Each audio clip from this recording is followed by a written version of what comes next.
맨손으로 왔습니다. 작은 사랑 가슴에 안고 순종하며 왔습니다. 가슴이 움직이는 대로 이곳에 왔습니다. 나를 버리고 내려놓을 때 내 안에 넘치는 사랑을 보았습니다. 작은 순종에 하늘 문을 여시는 그 사랑에 눈물을 흘립니다. 나 이제 이곳에 살아갑니다. 당신의 사랑 나누며 한 줌의 흙이 되기를 이곳에 나를 묻고 내 생명 다할 때까지 떠나지 않습니다. 사랑 꽃을 피울 때까지.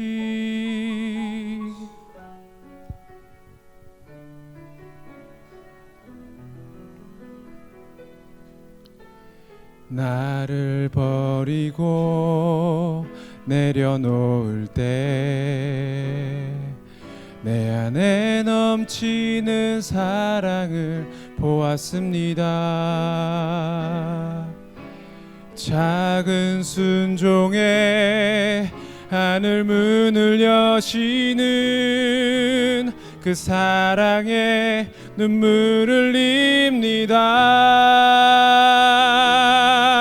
나 이제 이곳에 살아갑니다. 당신의 사랑 나누며 한 줌의 흙이 되기를 이곳에 나를 묻고 내 생명 다할 때까지 떠나지 않습니다. 사랑 꽃을 피울 때까지.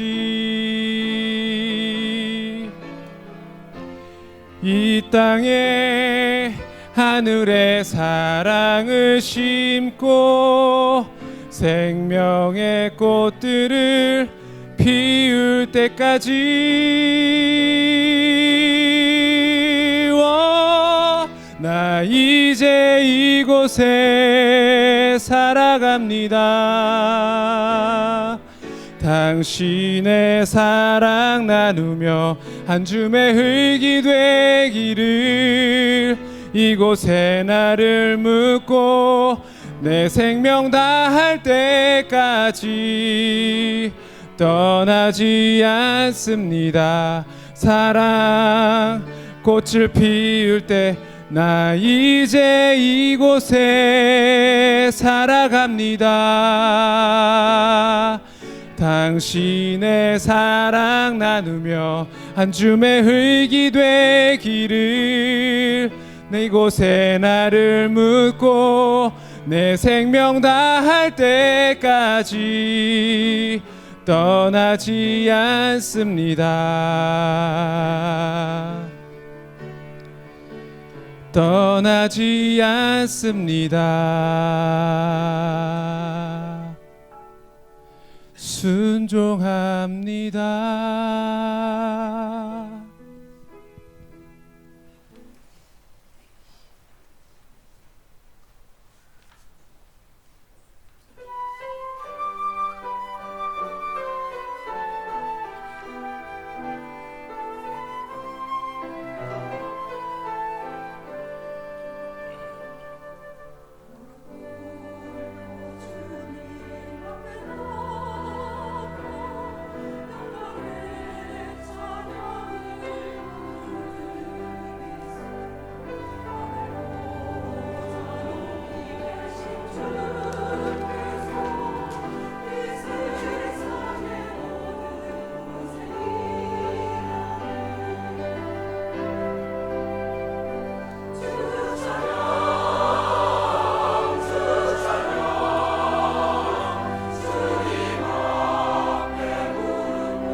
만나서 참으로 반갑습니다. 또 제가 한국에 나올 때마다 귀한 강단을 또 허락해 주시고 말씀을 전할 수 있는 그런 특권을 주신 목사님께 진심으로 감사를 드립니다. 여러분을 만날 때마다 또 이 교회를 방문할 때마다 제게 큰 축복이 되고 또 도전이 되고 또 감격이 있습니다. 열심히 섬기는 모습들이 너무 아름답습니다. 그리고 여러분들 얼굴에 행복한 모습들이 있어서 그것이 또 제게 얼마나 큰 기쁨이고 감동인지 모르겠습니다. 오늘 우리 저희 교회에 있는 또 우리 불광동 교회를 사랑하는 성도들이 한국에 가면 늘 궁금한 게 그겁니다. 불광동 성수침례교회도 가십니까? 여러분들에게 안부 인사를 전해주셨습니다. 오늘 우리 하나님의 말씀은 누가복음 15장입니다. 누가복음 15장 11절부터 있는 말씀 함께 보시겠습니다. 누가복음 15장 11절부터 있는 말씀. 이제 다 함께 일어나셔서 하나님 말씀 받겠습니다.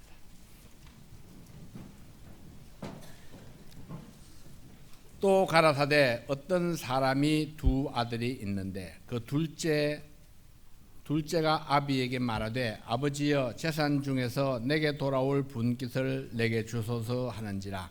아비가 그 살림을 각각 나누어 주었더니 그 후 며칠이 못되어 둘째 아들이 재물을 다 모아가지고 먼 나라에 가 거기서 허랑방탕하여 그 재산을 허비하더니 다 없이 한 후 그 나라에 크게 흉년이 들어 저가 비로소 궁핍한지라.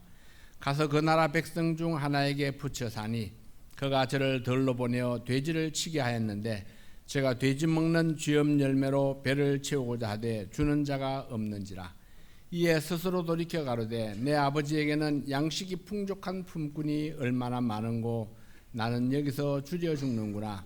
내가 일어나 아버지께 가서 이르기를 아버지여 내가 하늘과 아버지께 죄를 얻었사오니 지금부터는 아버지의 아들이라 일컬음을 감당치 못하겠나이다.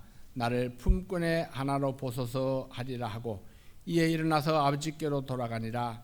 아직도 상거가 먼데 아버지께서 저를 보고 측은히 여겨 달려가 목을 안고 입을 맞추니 아들이 가로되 아버지여 내가 하늘과 아버지께 죄를 얻었사오니 지금부터는 아버지의 아들이라 일컬음을 감당치 못하겠나이다 하니 아버지는 종들에게 이르되 제일 좋은 옷을 내어다가 입히고 손에 가락지를 끼우고 발에 신을 신기라.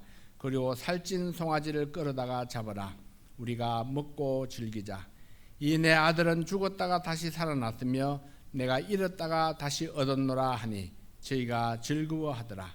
맏아들은 밭에 있다가 돌아와 집에 가까웠을 때에 풍류와 춤추는 소리를 듣고 한 종을 불러 이 무슨 일인가 물은데 대답하되 당신의 동생이 돌아왔음에 당신의 아버지가 그의 건강한 몸을 다시 맞아들이게 됨을 인하여 살찐 송아지를 잡았나이다 하니 저가 노하여 들어가기를 절겨 아니하거늘 아버지가 나와서 구원한대 아버지께 대답하여 가로되 내가 여러 해 아버지를 섬겨 명을 어김이 없거늘 내게는 염소 새끼라도 주어 나와 내 벗으로 즐기게 하신 일이 없더니 아버지의 살림을 창기와 함께 먹어버린 이 아들이 돌아오매 이를 위하여 살찐 송아지를 잡으셨나이다. 아버지가 이르되 예 너는 항상 나와 함께 있으니 내 것이 다 네 것이로되 이 내 동생은 죽었다가 살았으며 내가 잃었다가 얻었기로 우리가 즐거워하고 기뻐하는 것이 마땅하다 하니라.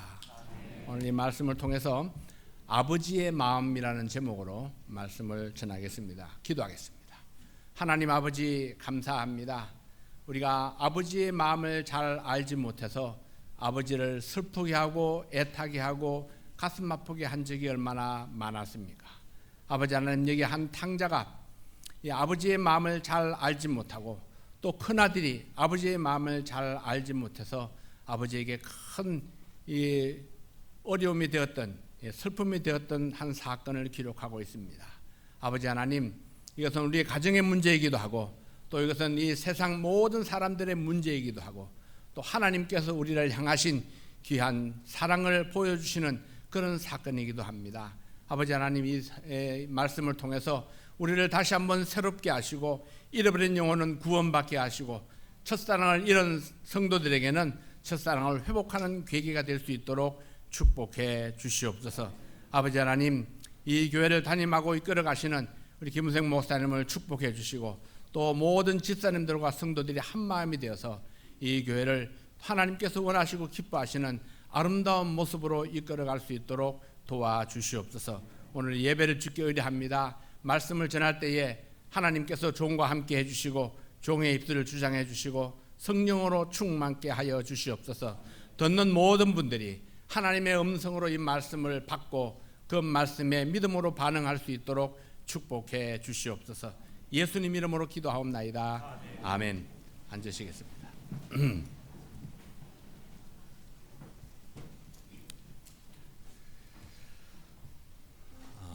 오늘 우리가 읽은 이 본문 말씀에는 한 아버지와 두 아들에 대한 이야기를 기록하고 있습니다. 우선 이 가정이 특별한 가정이 아니고 흔히 볼 수 있는 평범한 가정입니다.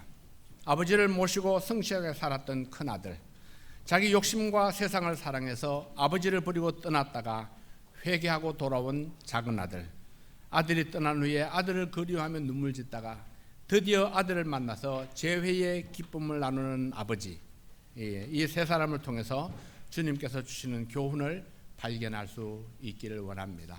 동시에 우리는 우리의 가정을 함께 생각해보고 또 우리의 믿음 생활을 다시 한번 돌아볼 수 있는 그런 기회가 될 수 있기를 바랍니다. 첫 번째로 사랑을 찾아서 돌아온 아들의 이야기입니다. 오늘 본문 말씀은 부모와 집을 버리고 떠나갔던 작은 아들이 회개하고 돌아와서 아버지의 사랑을 회복하는 그런 감동적인 장면을 기록하고 있습니다. 우리는 그를 일러서 돌아온 탕자라 그렇게 부릅니다. 이 탕자의 문제점이 무엇입니까? 또 그가 받은 은혜는 어떤 것들이었습니까? 첫 번째로 그는 아버지를 떠나갔던 죄인이었습니다. 아버지에게 자기의 몫을 요구한 작은 아들은 그 재산을 받은 지 며칠이 못 되어서 아버지의 곁을 떠나고 맙니다. 이것은 아버지로부터의 분리요, 아버지로부터의 독립을 선언한 것입니다. 아버지에게 간섭을 받지 아니하며 살겠다는 말입니다. 이제는 아버지의 도움 없이도 살 수 있겠다고 생각했는지도 모릅니다. 스스로 힘으로 살겠다고 선언하고 나가는 겁니다. 내 마음대로 살겠다는 것이죠. 요즘에 미국에서도 고등학교만 졸업하면은 다 독립을 하는 것이 꿈처럼 그렇게 이야기를 합니다. 아버지 어머니 간섭을 이렇게 떠나서 좀 뭐 별다른 대학도 아닌데 좀 먼 데 가가지고 이렇게 홀로 생활하기를 꿈꾸는 그런 젊은이들이 많이 있습니다. 그러나 우리가 결론적으로 보면은 부모를 떠나서 부모의 그늘을 떠나서 교회를 떠나서 멀리 나아갔던 그 사람들이 믿음 생활을 잘하지 못하는 것이 대부분입니다. 믿음 생활을 잘하지 못하기 때문에 교회로 돌아오는 것이 굉장히 어렵습니다. 학교는 특별한 학교가 아닌데도 불구하고 아버지를 떠나고 교회를 떠났다는 그 사실 때문에 그들은 믿음에 굳게 서지 못하는 그런 안타까운 사정들이 수없이 많이 있는 것을 보게 됩니다. 우리가 믿음으로 살지 못하면은 또 이게 믿음의 부모님의 영향을 받지 못하면은 또 하나님께서 그들을 붙들어 주지 아니하시면은 아무리 좋은 공부를 한다 할지라도 아무리 성공적인 학업 생활을 마쳤다 할지라도 그것이 결코 성공이라 말할 수 없는 것을 보게 됩니다. 우리의 최대의 성공은 무엇입니까?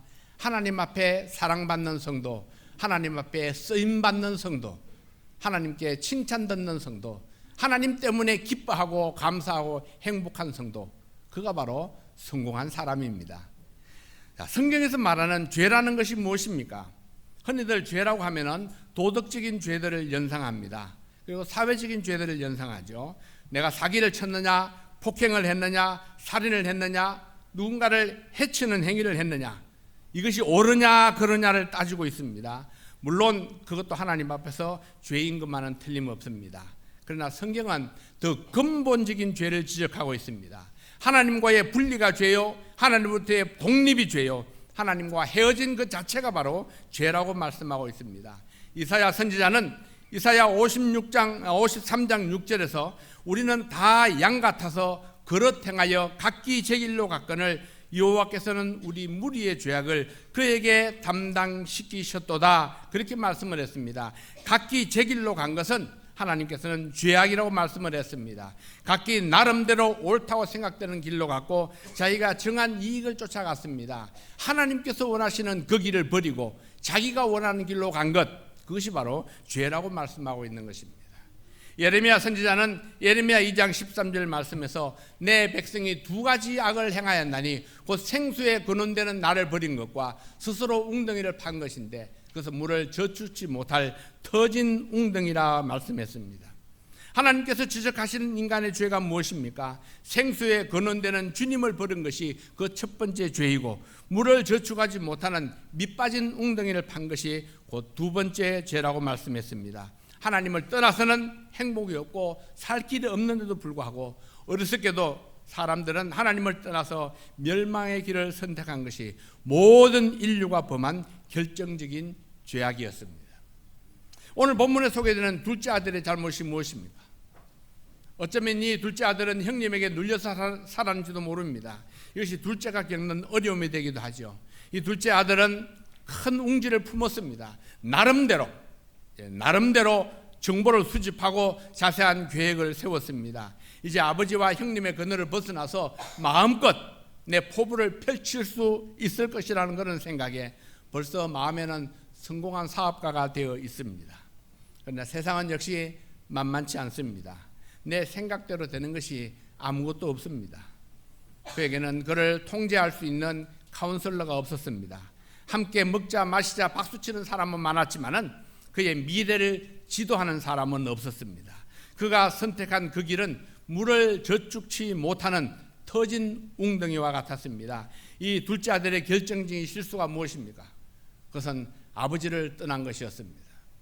좋은 계획을 세우지 못한 것이 아니고 계획을 섬세하게 하지 못한 것이 아니라 아버지를 떠난 그 자체가 결정적인 실수였습니다.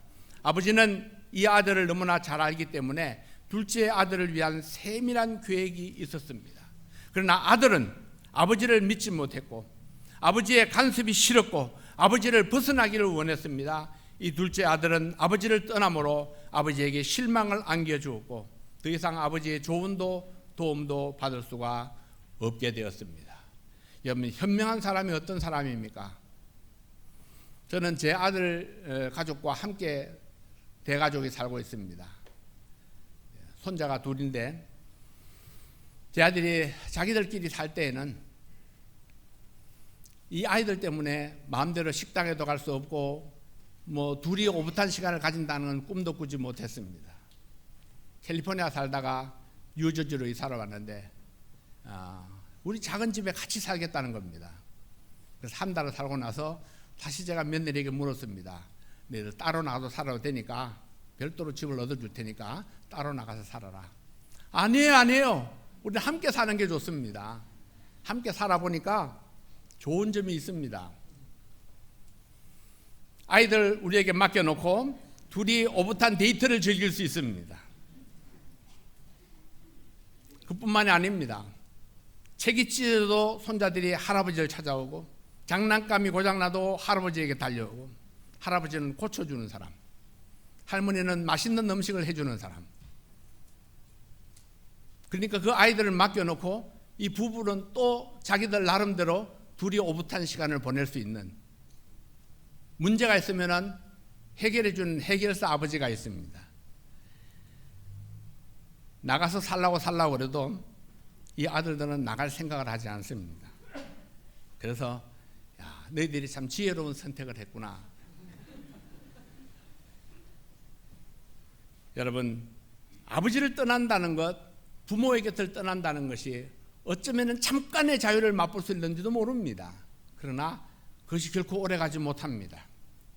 부모님 그늘에 있을 때는 부모님의 그 그늘이 얼마나 소중한지를 잘 알지 못합니다. 아담과 하와도 그랬습니다. 하나님의 은혜 가운데 살 때는 하나님의 은혜가 얼마나 놀라운지 알지 못했습니다. 그러나 그들이 범죄하고 하나님을 떠났을 때야 비로소 그들이 자기들의 잘못이 무엇인가를 깨닫기 시작하는 것입니다. 여러분, 이 탕자는 더 이상 아버지의 조언도 받을 수 없고 도움도 받을 수 없게 그는 그 집을 떠나버리고 말았습니다. 이것이 죄인된 인간의 현실적인 모습을 보여주고 있는 것입니다. 하나님을 믿지 못하고 하나님의 품을 떠난 죄인, 하나님의 말씀에 더 이상 귀를 기울이지 아니하고 그 말씀을 무시하는 사람들, 하나님의 도우심을 구하지 아니하는 사람들, 이것이 바로 죄인된 인간의 모습입니다. 두 번째로 아버지를 떠나간 둘째 아들은 고난을 통해서 바른 길을 찾았습니다. 아버지를 떠난 아들에게 위기가 찾아왔습니다. 아버지의 간섭과 사랑과 주권을 피해서 밖으로 도망가면은 더 편하고 더 좋을 줄 알았는데 실제의 삶은 그러지를 못했습니다.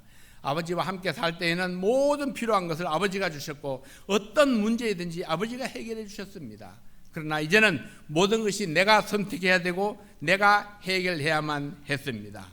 그는 가진 소유를 다 허비했고 결국에는 돼지치는 사람이 되어서 돼지 먹는 음식으로 배를 채우게 할 정도로 그에게는 심각한 고난이 찾아왔습니다. 탕자에게 찾아온 고난은 탕자로 하여금 많은 생각을 하게 했습니다. 그는 고난으로 인해서 처음 죽음을 생각했습니다. 누가복음 15장 17절 말씀해 보면은 이에 스스로 돌이켜 가로되 내 아버지에게는 양식이 풍족한 품꾼이 얼마나 많은고 나는 여기서 줄여 죽는구나. 아버지에게는 풍족했는데 근데 나는 여기서 굶어 죽게 생겼다는 것입니다. 그는 고난을 통해서 아버지를 생각하게 되었습니다. 내 아버지에게는 양식이 풍족한 품꾼이 얼마나 많은가? 내가 왜 아버지를 떠나서 이 고생을 하고 있는가?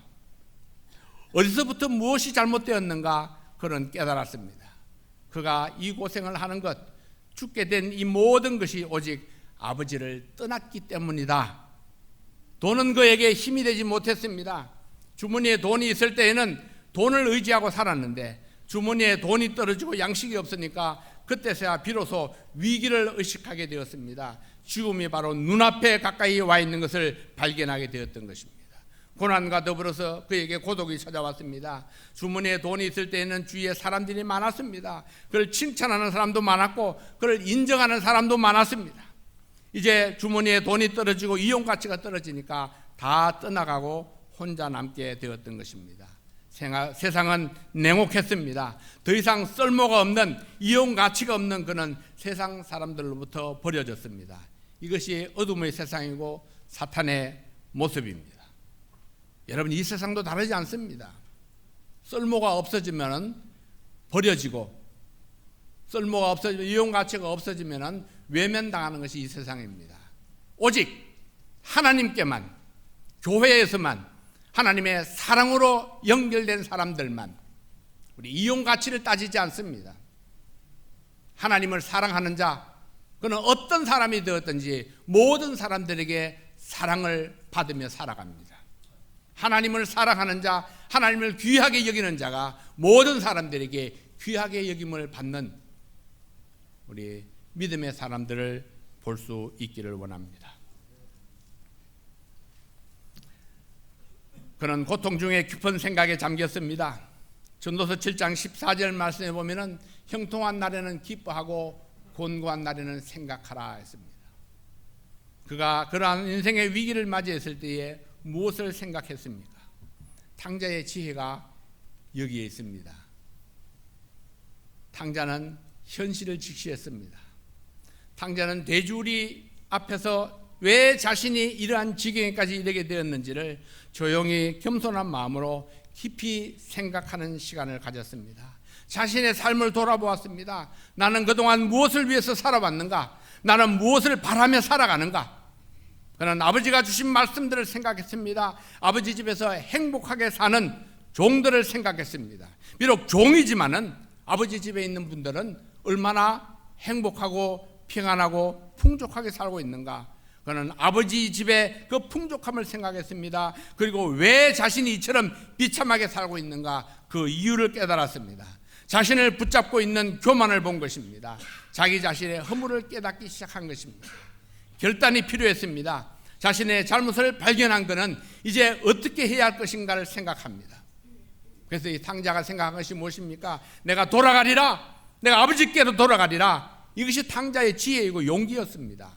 여러분, 탕자가 이 생각을 하기까지 얼마나 많은 대가를 지불해야 하였던가요? 얼마나 많은 사람들이 여기에 머물고 있는지 모릅니다. 알기는 아는데 어떻게 해야 하는지 깨달았는데 하나님께로 돌아갈 결단을 하지 못해서 아직도 여전히 지옥을 향해 가고 있는 사람들이 혹시 이 가운데는 있지 않습니까? 예수님에 대해서 들었습니다. 하나님 말씀을 알고 있습니다. 천국이 있다는 말씀도 들었습니다. 그런데 결단하지 못해서, 내가 예수 믿기로 결단하지 못해서 아직도 그 자리에 머물고 있는, 머뭇거리고 있는 그런 분은 계시지 않습니까? 오늘 결단의 시간이 될 수 있기를 바랍니다. 살 수 있는 길을 찾았으면, 생명의 길을 발견했으면 즉시로 결단하고 회개함으로 하나님의 자녀로 거듭나는 축복을 취해야 됩니다. 억지로 떠맡기지 않습니다.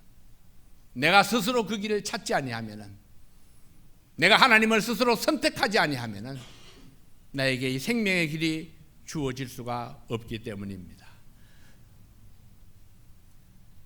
탕자는 돌아가야 되겠다고 생각하는 그 순간에 그는 결단하고 행동에 옮겼습니다. 탕자가 아버지 집으로 돌아옵니다. 그것은 용기입니다. 그것은 믿음입니다. 그리고 그것은 회개입니다. 자신을 돌아오면 도저히 돌아갈 수 없는 입장이지만, 그러나 탕자는 아버지를 생각하며 돌아옵니다. 탕자에게는 아버지에 대한 믿음이 회복되었습니다. 내가 돌아가면 아버지는 나를 받아주실 거야. 나를 용서해 주실 거야. 아버지께로 가면은 가는 길만이, 그것만이 내가 살 수 있는 유일한 길이라고 생각을 했습니다. 그래서 그는 아버지 집에서 종으로라도 살겠다는 그런 비장한 각오로 돌아왔습니다. 그런데 그랬더니 아버지께서는 아들의 명분을 주셨고 신분을 완전히 회복해 주셨습니다. 아버지의 사랑을 완전히 회복했습니다. 온 동네가 함께 기뻐하는 큰 잔치가 열렸습니다.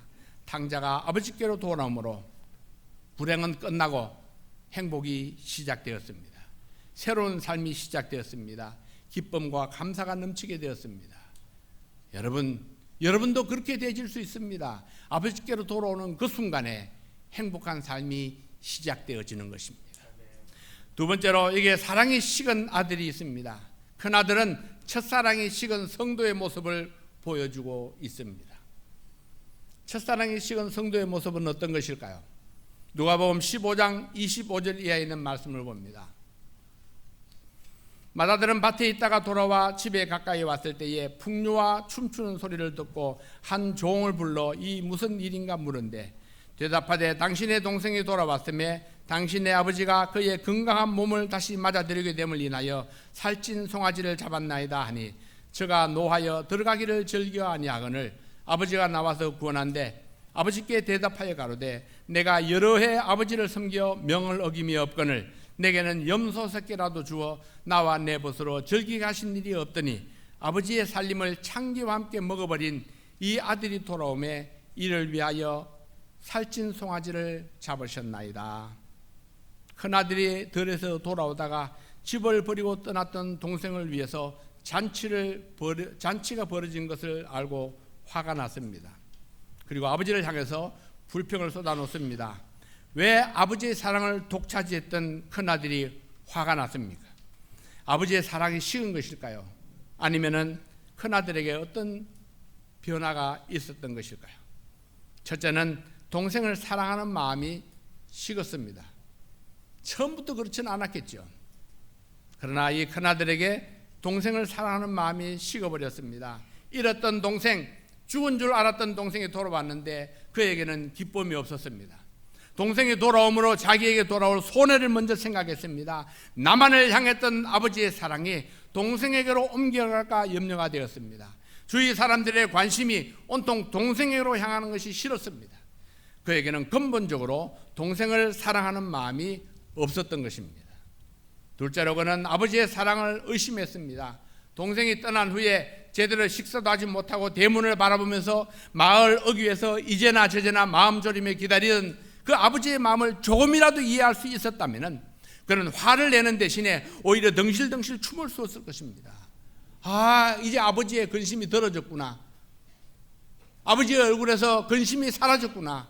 함께 기뻐하며 그 잔치를 즐겼어야 했을 것입니다. 그러나 그는 아버지의 마음을 헤아리지 못했습니다. 여러분, 부모님의 마음을 헤아리는 것, 이것이 자식된 도리가 아닐까요? 아버지를 사랑하는 아들이라면, 효도하는 마음, 섬기는 마음이 조금이라도 있는 아들이라면, 내 감정이 상했을지라도 아버지의 마음을 먼저 생각했을 것입니다. 그러나 이 아들은 아버지를 오해하고 아버지의 사랑을 의심했습니다. 그래서 아버지를 원망하고 불평했습니다. 사랑하는 성도 여러분, 여러분은 부모님을 사랑하십니까? 부모님을 사랑하는 자녀는 부모님의 뜻을 존중하는 자녀입니다. 얼마나 용돈을 잘 드리느냐, 그것이 문제가 아닙니다. 부모님은 용돈보다는 자식의 얼굴을 보기를 더 원하실 것입니다.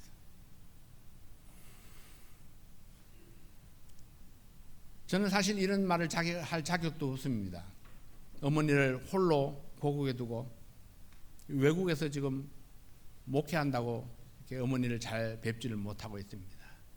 지금도 갑자기 위독하다는 소식을 듣고 왔는데 와서 보니까 조금 다시 좋아졌습니다.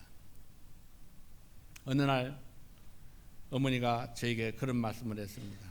너는 이웃 사촌보다도 못한 아들이다. 옛날에 한국에 있을 때는 전화만 하면 제가 달려갔습니다. 서울에 있고 시골에 있었지만은 제가 밤새도록 운전을 해서라도 어머니에게 달려가서 필요한 것들 해드리고 그렇게 했는데 길이 너무 멀다 보니까 이제는 미국에서 그렇게 달려올 수가 없습니다. 그러니까 어머니가 너는 이웃 사촌보다도 못한 아들이다, 그런 말씀을 하셨어요. 근데 그 말이 사실이죠. 그래서 어머니를 생각할 때마다 마음에 무거운 짐이 있습니다. 제가 이 목회를 은퇴하고 나면은 어머니 곁에 와서 좀 모시고 싶었는데 그때까지 살아 계실지 이제 그게 의문이죠. 사랑하시는 여러분, 여러분들은 부모님을 어떻게 사랑하고 어떻게 섬기고 계십니까? 부모님을 기쁘게 하는 것, 부모의 그 마음을 헤아리는 것, 부모님의 뜻을 이해하는 것, 이것이 최고의 효도인 줄로 믿습니다. 자, 여러분 하나님을 사랑하십니까? 그렇다면 같은 맥락에서 하나님의 뜻을 존중하는 성도가 되어야 합니다. 어떤 사람이 성숙한 성도입니까? 어떤 성도가 하나님을 기쁘시게 하는 성도입니까? 하나님을 최우선순위로 1번으로 생각하는 사람, 어떤 일이 있어도 하나님께 예배드리는 것을 최1번 우선순위로 생각하는 사람,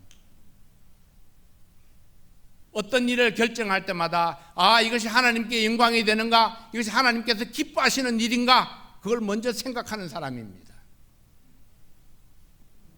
마태복음 6장 33절 말씀에서 너희는 먼저 그의 나라와 그의 의를 구하라고 말씀했습니다. 하나님의 뜻을 알지 못하면 하나님을 오해하고 원망하게 됩니다. 하나님의 사랑을 믿고 하나님의 뜻을 존중할 때에 우리의 삶 속에서 하나님의 영광이 나타나고 열매 맺는 삶을 살 수가 있습니다.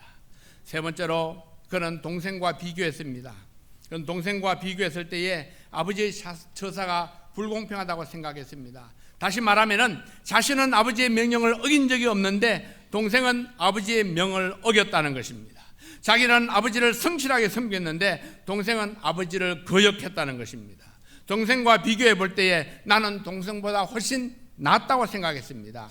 그럼에도 불구하고 아버지는 돌아온 동생을 자기보다 더 선대했다고 섭섭해하고 있는 것입니다. 내가 첫째여야 되고 내가 가장 많은 사랑을 받아야 하고 내가 인정받아야 마땅한데 아버지가 자격도 없는 동생을 나보다 낫게 여겼다는 것입니다. 누구든지 경쟁하면은 거기에 평안이 없고 기쁨이 없습니다. 경쟁하면은 시기와 다툼이 생기게 됩니다. 우리가 서로 비교하게 되면은 내가 그보다 좀 나으면은 교만하게 되고 그가 나보다 못하면은 내가 그보다 못하면은 열등의식을 갖게 되는 것입니다. 사랑하시는 여러분, 경쟁하면 시기와 다툼이 생기게 됩니다. 그는 자기가 받은 특권을 오히려 짐으로 생각했고 기쁨으로 아버지를 섬기지 못했던 것입니다. 누가복음 15장 29절 말씀에 아버지께 대답하여 가로되 내가 여러 해 아버지를 섬기어 명을 어김이 없거늘 내게는 염소 새끼라도 주어 나와 내 벗으로 즐기게 하신 일이 없더니, 이 아버지를 섬겨왔던 큰아들, 그것은 아들의 특권이고 자랑이었습니다. 아들로서 마땅히 기쁨으로 섬겨야 했음에도 불구하고 그는 마치 종살이를 하는 심정으로 의무로 보상을 바라면서 두려움과 억지로 율법적으로 했다는 사실을 자신이 스스로 폭로하고 있는 것입니다. 나는 내가 동생보다 더 잘 섬겼는데 아버지는 동생을 더 사랑한다고 생각했기 때문에 화가 났습니다. 여러분, 경쟁하면서 행복할 수 없고 그 마음의 평강을 누릴 수가 없습니다. 네 번째로 그에게는 감사하는 마음이 없었습니다. 감사가 없는 마음, 이것이 큰아들의 문제였습니다. 감사가 없으면 사랑의 감정이 메말라 버립니다. 큰아들은 아버지에게 불평하기를 자기에게는 염소 새끼 한 마리도 준 일이 없다고 합니다. 그러나 아버지는 불평하는 아들에게 자세하고 분명하게 설명해 주셨습니다. 내게 있는 것이 모두 다 네 것이거늘, 내게 있는 모든 것이 다 내 것이다, 이렇게 말씀을 합니다. 아버지에게 있는 그 풍족한 모든 것이 이 아들의 것이라고 말씀을 했습니다. 이것보다 더 확실한 말씀이 무엇입니까? 다른 말로 하면은 내가 네게 다 주었다, 염소새끼뿐만 아니라 네게 모든 것을 다 주었다. 그런데 그것이 무슨 말이냐, 그렇게 반문하는 것입니다. 다 네 것인데, 다 네 마음대로 사용할 수 있는데, 내가 준 것들은 언제든지 네가 마음대로 누릴 수 있는 것들인데 왜 누리지 못했고 왜 사용하지 못했을까요? 이 아들의 문제는 바로 이것입니다. 그는 아버지를 잘 알지 못했습니다. 아버지가 주신 것들이 무엇인지 알지 못했습니다. 자기가 받은 축복과 특권이 무엇인지 몰랐습니다. 그래서 그는 자기 마음대로 아버지를 오해하고 불만에 쌓여 있었던 것입니다. 아버지의 풍성함을 알지 못했고 아버지의 은혜와 사랑을 알지 못했습니다. 무수히 많은 것들을 받았고 또 누리고 있지만은 받은 줄을 알지 못했기 때문에 감사하지 못했습니다. 사랑하는 성도 여러분, 여러분들은 어떤가요? 하나님이 얼마나 풍성하신 분이신지 알고 계십니까? 때때로 우리는 하나님을 너무 작은 분으로 오해하고 있지는 않습니까? 여러분들이 필요가 있으면 여러분들은 누구에게로 달려가나요? 여러분 마음속에 있는 근심을 어떻게 해결하나요? 하나님의 마음은 하늘보다 땅보다 우주보다 더 넓고 크신 분입니다. 내가 하나님께 무엇이라도 구하면은 하나님께서는 모든 것을 다 받아주시는 하나님이십니다. 그런데도 내 마음속에 꽁꽁 숨기고 내가 붙들고 있으면은 하나님께서 우리 마음속에 무엇이 있는지를 다 알고 계시지만은 하나님은 상관하지 아니하십니다. 하나님 앞에 마음을 오픈하고 하나님 앞에 나오는 자만이 하나님께서 주시는 그 풍성한 축복을 받아서 누릴 수가 있는 것입니다. 사랑하시는 여러분, 호세아 선지자는 여호와를 알자, 힘써 여호와를 알자고 외쳤습니다. 하나님을 알아야 합니다. 하나님의 마음을 알아야 됩니다. 하나님께서 나에게 주신 축복을 알아야 됩니다. 나에게 주신 축복이 무엇인가 너무나도 많이 받았고 풍족하게 받았지만은 우리가 그 사실을 알지 못하면은 감사하지 못하고 오히려 불평으로 가득 차서 원망하게 되는 것입니다. 여러분, 다시 말하면요, 내 마음속에 누군가를 향해서 불평하는 마음이 있다면은, 내가 원망하는 마음이 있다면은, 그렇다면 나는 하나님을 잘 알지 못하는 것입니다. 하나님께 받은 은혜를 생각하지 못하는 사람입니다. 하나님께서 내게 주신 것 생각하면요, 내게 있는 모든 것들을 다 가져간다 할지라도 우리에게는 감사가 넘쳐야 합니다.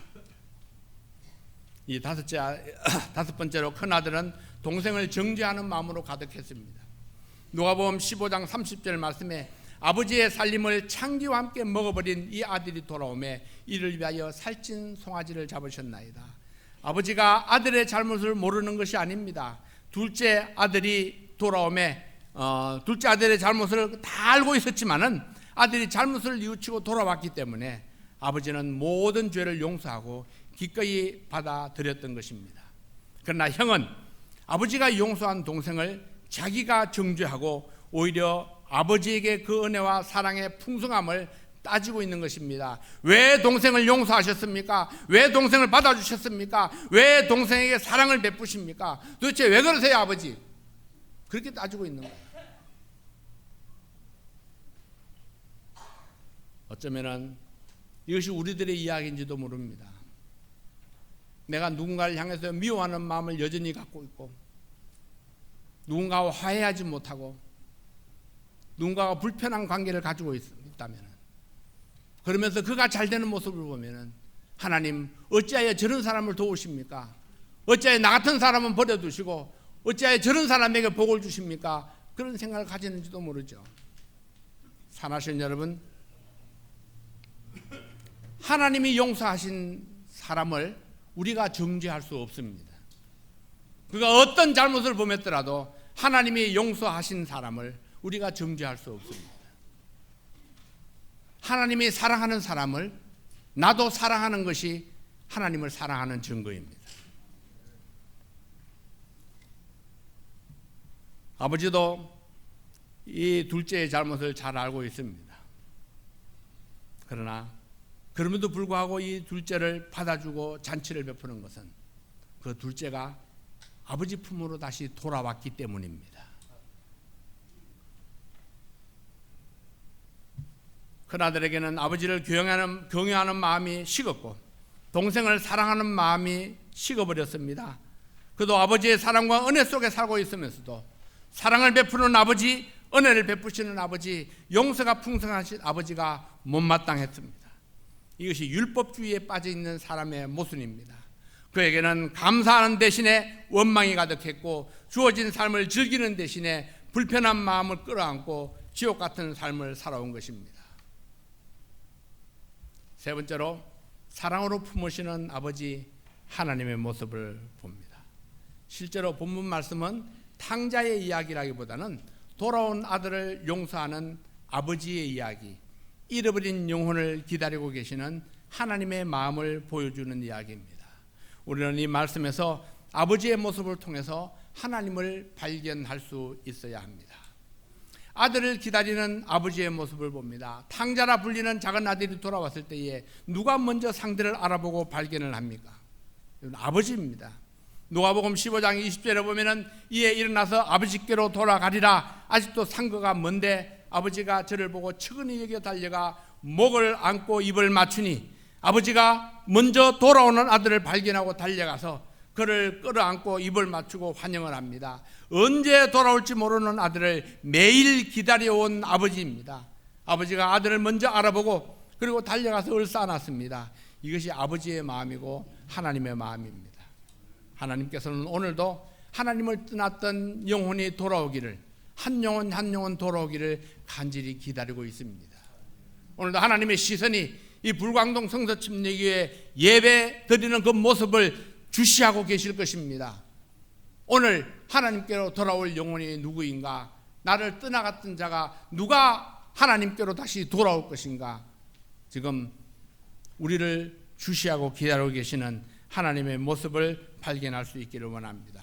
두 번째로 아들이 돌아왔을 때에 과거를 묻지 아니하고 용서하시는 아버지의 사랑을 봅니다.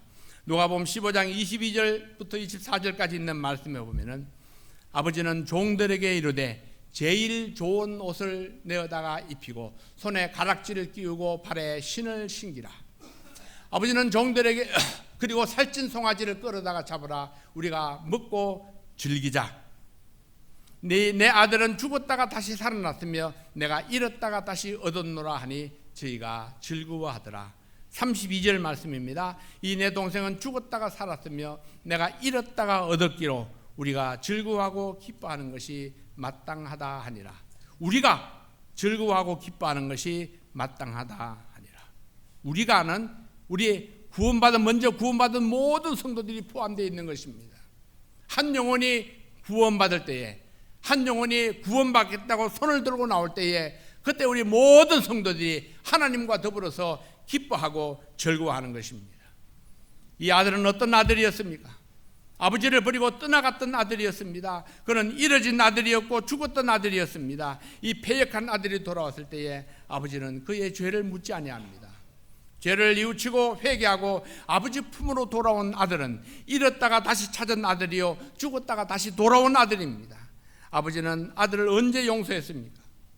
이 아들이 아버지께로 돌이키는 그 순간에 이미 아버지는 아들을 용서했습니다. 그리고 용서하는 아버지의 사랑을 깨닫고 아버지 품으로 돌아오는 아들을 기다리고 계셨던 것입니다. 아버지의 관심은 아들이 잃어버린 재산이 아닙니다. 아버지의 관심은 아들의 과거도 아닙니다. 아버지의 최대의 관심은 아버지 집으로 돌아오는 아들에게 있습니다. 돌아온 아들, 회개하는 아들에게 있습니다. 이것이 하나님의 사랑입니다.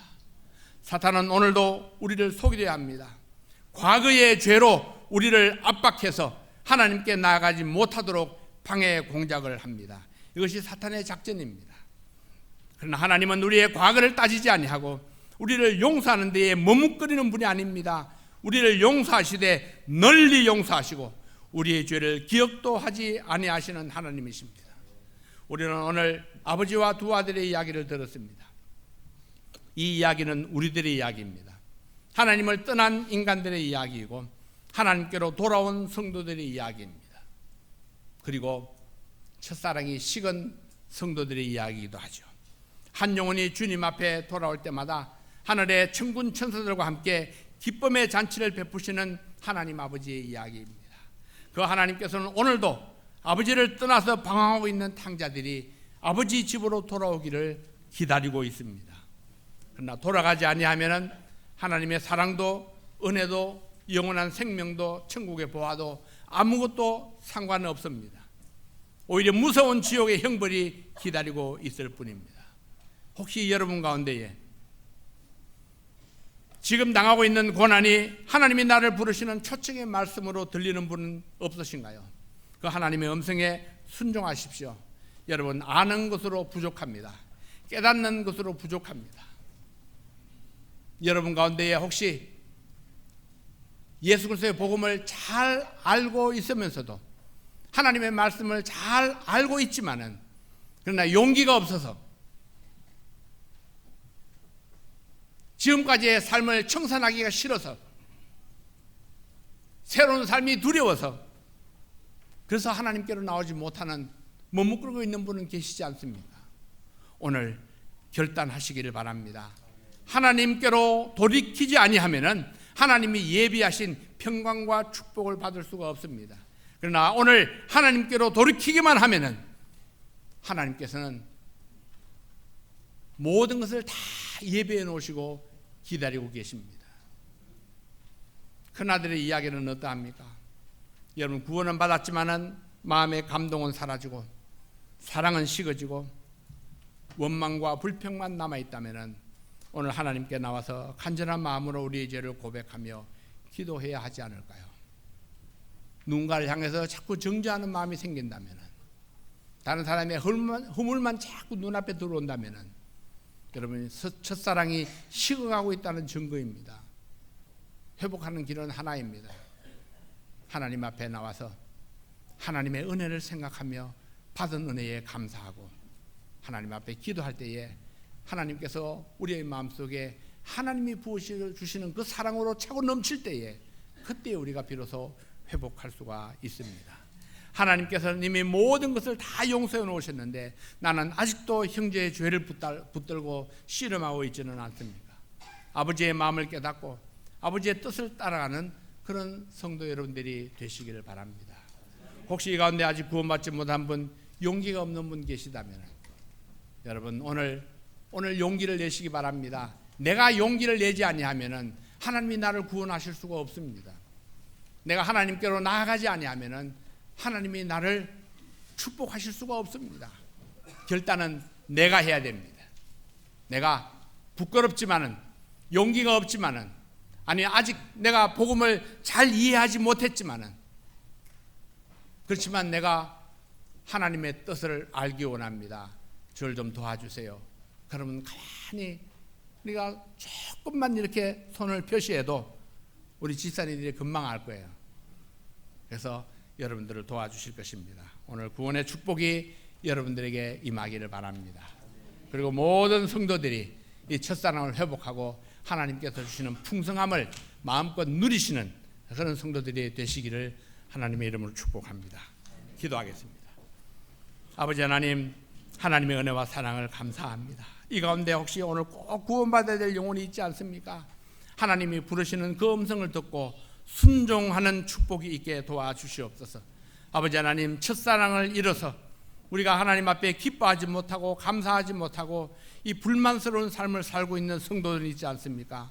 오늘 그 첫사랑을 회복하고 하나님께서 주시는 그 풍성한 사랑을 회복해서 기쁨과 감사로 돌아가는 그런 놀라운 성도들이 될 수 있도록 축복해 주시옵소서. 예수님 이름으로 간절히 기도하옵나이다. 아멘.